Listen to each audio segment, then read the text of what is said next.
Addiction Connections Resource is a nonprofit organization here in Harford County that works to prevent substance abuse, advance treatment, and help with recovery to all those suffering from the disease of addiction here in Harford County. Join us in the next 30 minutes as we speak to the staff, some people that have recovered, and community members that have all come together to help fight this huge epidemic. I'm Christy Breslin, and this is Harford Magazine.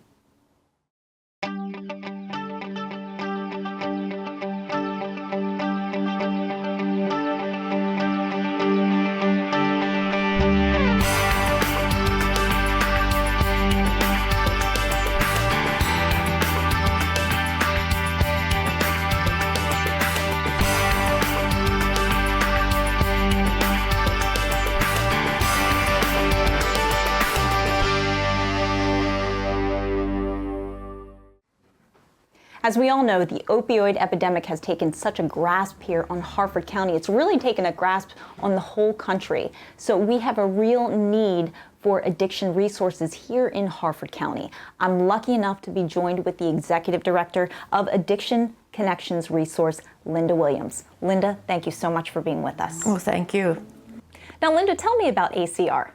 ACR is a nonprofit that was started, grassroots here in Harford County, started over 20 years ago by 4 mothers who knew there was a problem in the county. And we were trying to get people to listen to us. I have to say Senator Hooper and Ronnie Chenoweth did listen to us, but unfortunately they weren't around for much longer because they had both passed. So after that, we really struggled to get people to say there was a problem here. They did not want to hear that. There was no problem here. That was a city problem. They really wanted us to stop even saying there was a problem. But I was already watching young people die at that point from addiction.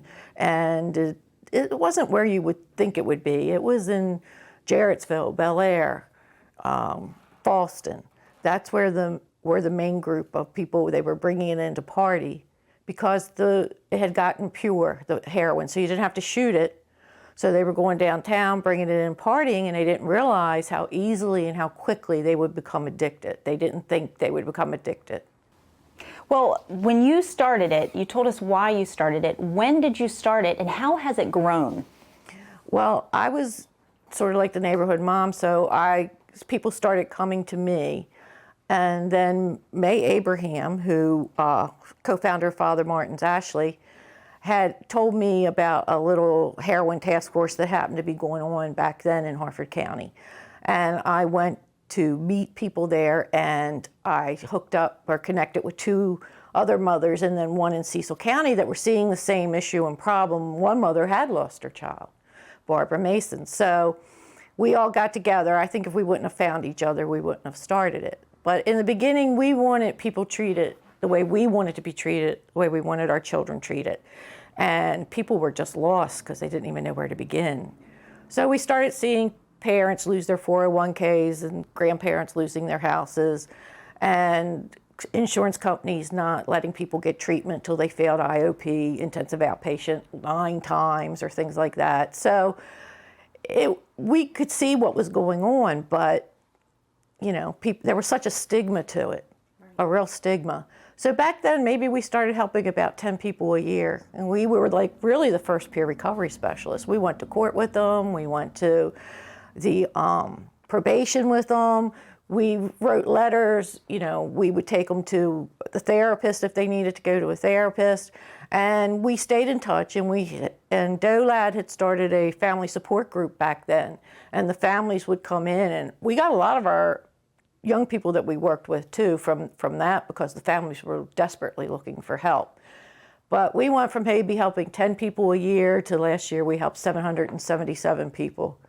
Wow. We're the first in the state to do what we do. There aren't very many people that do what we do, and we were begging for help from every direction, but nobody was interested because there was no money in it. Now that there's money in it, they're coming out of the woodwork to help, or not really, so I consider we didn't care about the money, and then I eventually lost my own daughter. Oh, Linda, I'm so sorry. Yeah. And then eventually, when we finally got people to pay attention to us again, was when Governor Hogan put me on his task force. Then finally people were listening again. But we were also lucky enough to have Joe Ryan be the head of our Office of Drug Control Policy, because when he came into the county, he was willing to work with us and think outside the box with us. He wasn't, he stood with us to fight this. So I think our county, when I was on the task force, I would hear from many people how our county was ahead. And they really credited Joe and myself with the reason that we seemed to be ahead in doing things than the other counties. And our numbers weren't as bad because we were helping people. But sometimes it's $300. It makes a difference in somebody's life. How would you say that ACR is different than other community-based organizations? Well, we don't just connect the person to treatment or a halfway house. We try to stay in touch with them for a year. And if they need relapse prevention therapy, then we try to connect them with that. If that needs to be paid for, then we pay for it. We're also right now helping young children with mental health problems where, you cannot find enough counselors out there to take Medicaid. So if a child, to me, that's prevention. Young children are having mental health issues, then we try to connect them with help, and we will pay the copay or what they need. And we also run a grief group for children that have lost someone they love to addiction. We've also united the halfway houses to work together and set a quality and standards for themselves. The other thing, we've done is we've joined together with the other community-based organizations throughout the state, and we've formed MARCO. Now, don't ask me what it is. Maryland Association of Recovery Community Organizations. You got it. Okay, so what we consider community-based is people that cannot charge. We don't charge. We don't charge our clients. We don't charge insurance companies. We're hands-on, boots on the ground. And we follow the client for a year. Like I said, if they need it longer, we follow them longer. There's clients that we don't. But when we started this, people a year later, only 3% were sober. We're working on those numbers right now, but I bet you at least 50% of our clients a year later are sober because they're getting the hands-on treatment and to the resources that they needed to stay strong in their recovery. Absolutely. And this is such a great resource for Harford County. So anybody that maybe thinks they could benefit from your services, how do they get started? All they have to do is call us. We answer the phones 8 to 10, 7 days a week. And we have a peer recovery specialist that will answer the phones and do intakes and try to connect you with what you need. I know that everyone thinks that insurance covers everything and Medicaid is doing everything, but they're not. There's still many people that fall through the cracks. And like we had a doctor call me about a young man. He was 18 years old and just had a heart transplant. And he was doing some drugs and he was worried. And he wanted to put him in Karen, but he was on Medicaid. So Karen was lovely and gave us a discounted price, and we paid for that young man to go to Karen because he wouldn't have gotten help otherwise. Absolutely. And we have many stories like that. Linda, thank you again so much for taking the time and really for all that you've provided for the citizens of Harford County. Well, I believe it's an important subject, so thank you. Absolutely. And coming up next, we're going to hear more about the various resources they offer to the community and also about intake. Stay with us.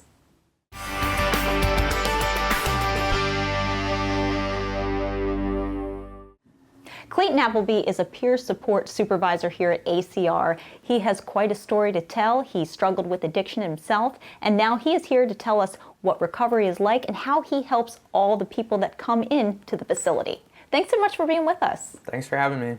Now, Clayton, what exactly is a peer support supervisor? So I think it's kind of difficult to define our roles because we do so much across the board. We're a small team and we all work together really hard to cover all the different aspects of what we do here, from getting the clients' intakes completed to checking up on them. Everyone here is super hands-on. So I guess the best way I can put what I do is help people that are ready and willing to take steps in recovery, figure out the steps that they need to take, and kind of stay there with them to take those steps and follow them along their early journey, which is so important for early recovery. Absolutely. Now, a lot of people don't understand what intake means. Can you kind of walk me through the intake process? Yeah, an intake is pretty simple. It's just if we have someone new that's coming in off the street or coming from treatment, we get contacted at all different points of recovery. So some people will call us from the hospital, some at the end of their 30-day stay. We just, to make them a client, we just go through a process of, asking them interview questions. It's like a application almost, I guess you could say. So. Now, for somebody that's going through it and is maybe thinking, I need to get in recovery, but how do I do it? What would be the first step? Honestly, that's kind of a difficult question because people who call us have already taken that first step. Every now and then we get clients who are kind of sitting on the fence, and we just try to get them there through motivational interviewing techniques and some other stuff that's like recommended by the peer training courses. So we'll try to get them there through motivational interviewing, but I personally try to stay away from telling people that they have a problem and telling them what they need to do, because a lot of addicts, I myself am an addict, so I understand this, don't like being told what to do. So we try to get them there through like motivational interviewing and just trying to come at it from like a non-judgmental point of view, I think, and telling them what's possible. Well, you are proof that you can go on to live a very successful, fulfilling life after recovery. So tell us a little bit about that. Yeah, so I got sober, actually April 4th was my 8 years. Oh, congratulations. Thank you. Yeah, so I got sober in 2015 and came down to start my life over really in Maryland. And, I did it through going to rehab, going to sober living type of thing afterwards, staying connected to people in recovery in 12-step groups, and then just slowly my life, started getting better and just continuing to be better. And I'm lucky enough to work here where I can give back and help other people out where they're in the same situation I was at, where I can look at them and really relate, because I was sitting in that same spot myself a couple years ago. So Clayton, as someone that has been sitting in that same spot a couple of years ago, what would you like to say to viewers who are struggling and are trying to decide, should I get help or not? Just that if it wasn't worth it, I wouldn't still be sober, period. Like, it's not like, the gifts you get through sobriety just outweigh the drama and the tension of the stuff that you put up with on a daily basis when you're stuck in active addiction. So, I mean, I wouldn't trade it back. And I got sober when I was young, so my priorities weren't all there. So I was like worried about, am I still going to have a good time? And I would just say, like, if being sober wasn't fun and if it really wasn't a better way of life, I wouldn't still be sober. Clayton, once again, thank you so much. Thank you for being brave enough to share your story. That's not easy to do. And we're so excited to see what life after recovery can look like. You're a great example. Thank you. Well, coming up next, we're going to talk to more people at ACR and find out how they are helping support our community members.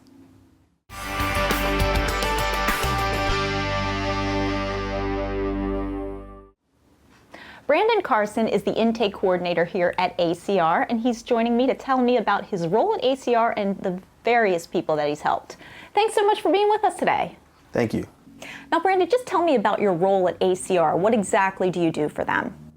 I'm a peer here. I help with the intake process and I do a lot of the follow-up calls. I keep in touch with a lot of the people that we help, make sure their services are being met as far as funding, and seeing how they're doing in the recovery, seeing if they're going to meetings, seeing if they have a sponsor, things like that, just making sure that they're really striving to do the best that they can.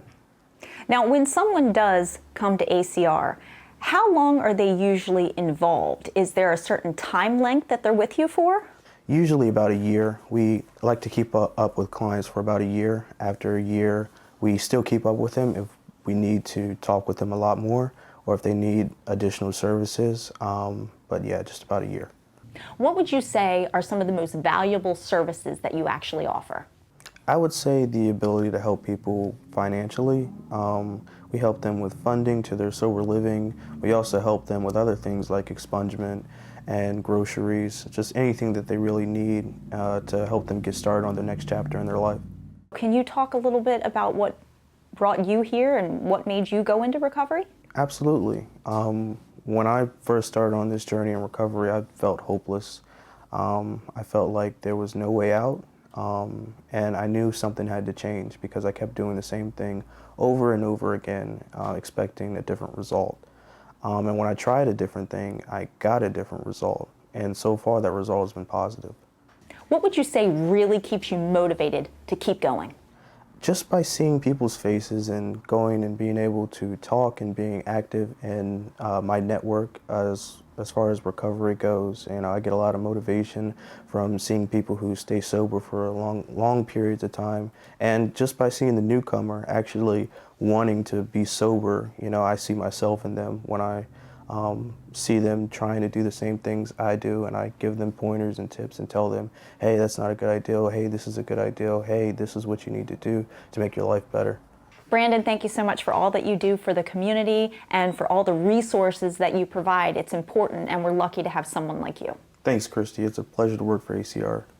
Well, coming up next, we're going to hear more about the various services and how they can help you or maybe a family member that needs their help.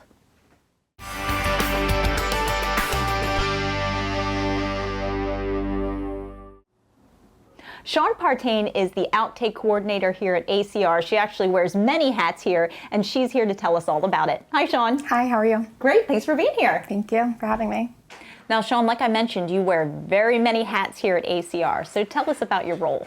Yeah, so initially I was hired to do female peer support here, and then I also started our online presence and working with the community, doing some outreach. Well, you have a history yourself. I've known you for a long time, and your life has really changed drastically. Tell us about that. Yeah, so initially I became an ACR client in 2013 when I was originally getting sober, and what my life looked like then was I had a 2-year-old son, and I was in treatment, entering a sober living house, and at that time I had no financial means to pay for my stay there, and ACR brought me on as a client. They did the intake process and offered me financial support in that house and then peer support along the way, and I was there for over a year. And then from there, I mean, my life has gradually just gotten better. I have 2 children now. My oldest, that was 2 at that time, is now 11 and is a 6th grader this year. So just things look a lot different than it did when I first got sober. How does your role impact the organization and help with services for the clients?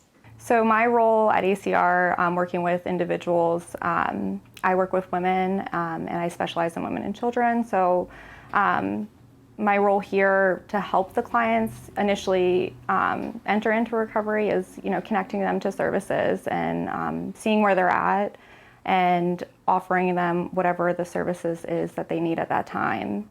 What goals does ACR really look for to determine recovery wellness? So when we're working with clients and we are doing follow-up calls, we ask some specific questions to see where they're at. We ask them if they're sober still. We ask them if they are employed, if their living arrangements are conducive for their recovery, if they're in school, if they want to go back to school, if they have a criminal history, if they've expunged that criminal history, if they're currently still involved with their with the court systems. And so those are some things that we use to kind of measure recovery wellness and offer them support in those areas. And then also, even if they are meeting all those things, we ask them if they need additional support for like counseling, relapse prevention, and get those emotional needs met as well. Right. I mean, they're so important. And what piece of advice would you give to someone that was in your shoes? Like, why should they pursue recovery? It's possible, right? Yes, it definitely is possible. I think that me and myself and a lot of people in this community are a great example of that it is possible. And when I initially got sober, I didn't think that it was. I think that when you first get sober, it's extremely hard. And starting the momentum to stay sober can be difficult, but once you get going, it becomes a lot easier. And as you get sober and stay sober, you'll find people who are supportive and can help you meet any kind of goal that you need and continue to provide that support so that you can stay sober. Now, not only is this so hard for the person going through the addiction, but it's also really hard for the families. Do you offer support for the families as well? So at ACR, I think that family is something that we definitely try to focus on as well. Our executive director, Linda, lost her daughter to addiction, and that was the whole purpose of this organization initially, was to help people that were struggling, like her own daughter and children that she knew. So we have counselors that offer family sessions. We can connect them to. We offer peer support to anybody who's calling in. And we also have support groups in the community that we can refer to for the family, because it goes beyond the individual that's suffering from addiction. Everybody in the house or anybody in the family unit is affected, and if that family isn't also offered some support, a lot of times they can negatively impact that individual's recovery, or also be left with a lot of residual trauma and just like negative effects from that individual's use. Thank you, Sean, so much for everything. And these services are just so wonderful to have right in our backyard. Thank you for having me again. ACR has helped so many people from recovery to now go on and lead full, fulfilling lives. Coming up next, we're going to meet one of those people who has gone through recovery, and he's going to tell us what it's like on the other side.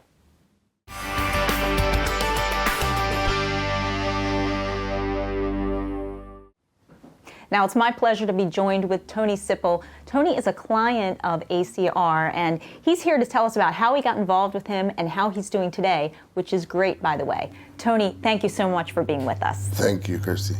Now, Tony, what first brought you to ACR? How did you learn about them? I needed help with funding to help fund my recovery house. And what I did was I quit my job in order to take the certificate classes to be a peer and help people find recovery. And I was out of funding. I was out of money. And it was either go back to work and stop my classes or reach out to find the funding. And I called around, and there really wasn't much available. When I called ACR, I talked to one of the peers there, and they helped me. They funded me the extra 4 weeks I needed to be able to get my certificates, to be able to get my training, and I am now a peer. Well, tell me about how did your addiction first begin? Like, what first got you involved in all this? It started at a young age. I grew up in a family, that we're all addicted to drugs. I grew up in a household of all women, and just seen it going on. I thought it was the right thing to do when I started, thought it was harmless, which turned out it wasn't. I came from a rough family, foster homes, detention centers, orphanages, all the way up until I was 20. I was taken away from my family at 5 for sexual, mental, physical abuse. I was later able to come home at 18. I never had a childhood, so what I did is ran wild. I tried to find it any way I could. It became a problem quickly, though. And what made you decide, I need to change? I need to get help? I've realized through a lot of different treatment programs, finally, that when it comes to addiction, drugs are just a symptom, in my opinion, and that it stems from a trauma, an emotional trauma that I wasn't able to relay or felt the fear of being judged.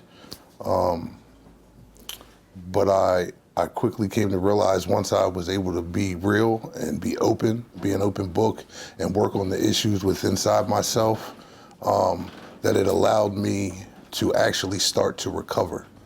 What does life look like today compared to what it looked like several years ago? Today, I am at the Voices of Hope Recovery House in Cecil County, Maryland. I have a strong network of peers and sponsors and brotherhood inside the Narcotics Anonymous program and throughout recovery in general. I am almost done my certifications for my peer recovery specialist. I have my CHW, which is community health worker. I work at Voices of Hope as a peer, helping people get into recovery, giving them the resources they need to take their life back.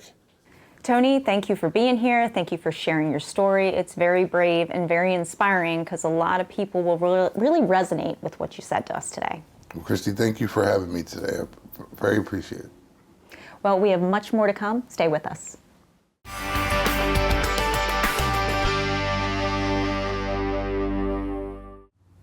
Joe Ryan is the president of the board here at ACR, and he's here to talk about all the experience that he's had and some of the success stories that have come out of this wonderful organization. Joe, thanks again for being with us. Great to see you again. Same here, and welcome to ACR. Joe, you're president of the board. You've been with them for a while. So tell us about the board of directors here at ACR. Sure, thank you, Chrissy. What our board does is we give guidance to all the good workers here at ACR. We want to make sure we have our financial ability to do all the great work that they do. We want our team to be connected to the community. Just to give guidance. I mean, they do such great work. It's really an enjoyable job. It's an easy job because we have such a great staff here at ACR. It's an enjoyment to see the clients that they work with, to see their success, to become sober moms, sober dads, see them start their own businesses, see them be successful in the workforce. ACR is truly an asset to Harford County and the surrounding area. It makes Harford County a better place. Joe, you are very passionate about this role. What does ACR really mean to you personally? I saw firsthand working for the county the great work that Linda Williams, Doe Ladd, Barb Mason, that they did. And they were hitting all the notes that needed to be worked on. And we saw the success, and I knew that was something to get behind to help deal with the addiction issues in our county. Addiction in Harford County is behind closed doors. It wasn't out on the streets like we see in Baltimore City. So I knew that was going on. And look, we come to work every day to improve everybody's life. And that's the joy of being part of this organization, is the success stories that we see. You know, great nurses, CPAs, ladies and gentlemen that now own businesses. I mean, the thank you notes that we get here in the office is just worth reading, and it's worth all the time and effort helping all those individuals. Oh, absolutely. And as a board member, what's your most important role in the community? Well, I think just to keep the name of ACR out there. When addiction hits a family, they really don't know what to do. They've never experienced. And we want the community to know that there's resources out there, that families are not alone. There's nothing to be ashamed of.